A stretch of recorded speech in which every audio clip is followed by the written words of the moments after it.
Isang masayang araw mga kapamilya. Pasaporte ng Pilipinas pwedeng ma-expire sa April 2010. Alamin mula sa TM Power Piso, Patrolman ng Bayan.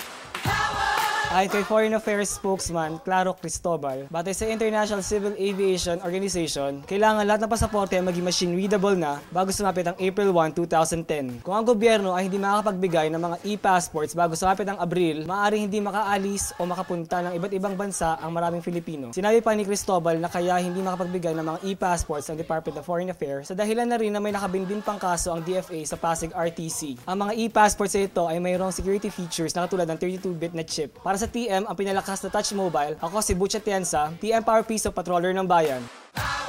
At para maging Piso Patroller ng Bayan, i-text TM, React, Space, Pangalan, Space, Trabaho at isa sa 2366. Ang bahaging ito ay atid sa inyo ng TM, ang pinalakas na touch mobile.